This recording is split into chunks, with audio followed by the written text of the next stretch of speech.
Kainin na natin. Ito. Tag-isa sila lalagyan. Si Summer at Winter.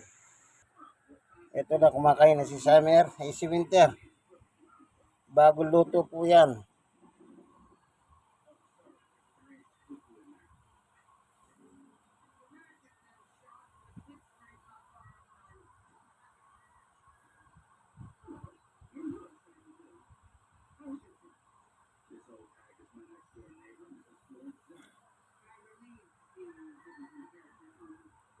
Ayan, binabanatan niya. Yung isa tamad pa kumain. Ganyan ang ugali ni Summer, hindi kagad.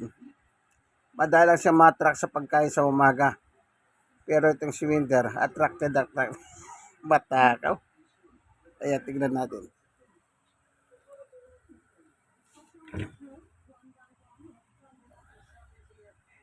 Malapit na maubos.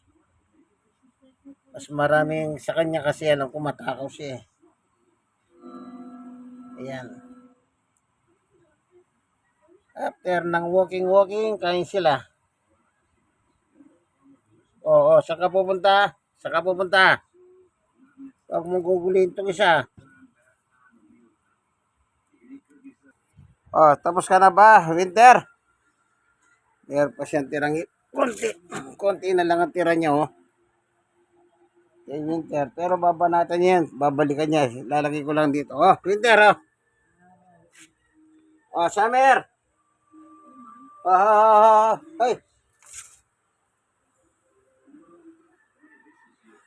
Ayaw kumain pa. Ito naman kay Summer, ayan. Ayan sila.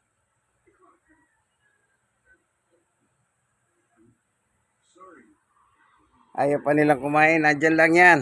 Naka-standby lang po yung pagkain nila. Anytime nagutomin sila, kakain sila. Meron bang dog food, naka-standby. O kukunin natin na yung naka-standby nila.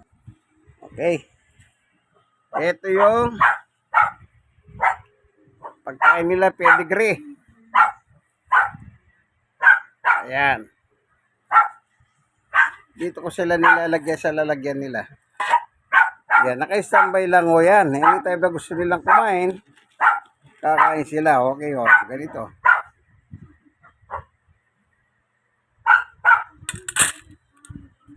Yun.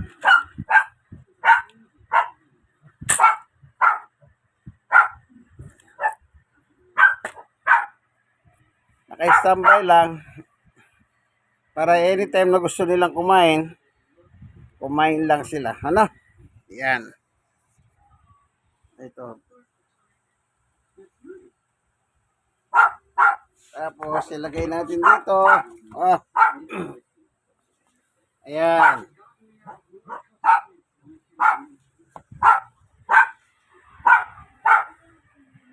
Anytime na gusto nilang kumain, napagod sila, nagutom sila, kumain lang sila.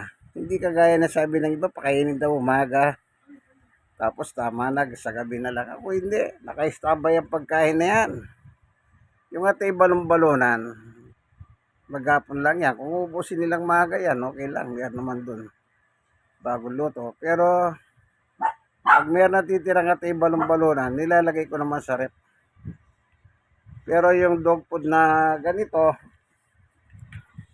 pedigree, lagi na dyan yan may laman. Magdamag. Kasi kung minsan natin gabi kumakain yan, no, madaling araw, ginugutom sila. Ganyan po ang paghahalaga ng ating aso. Ano? Pakainin mo silang hindi tira-tira. Na. Ito ang kaibigan ni Jesus, Brother Manny Bautista. Minsan pa, sana po nagustuhan yung video ng aking mga pagpapakain sa aso. Like, comment, and share. Share and share. Kayong mga na-share, share nyo po sa iba. God bless us all. Bye-bye.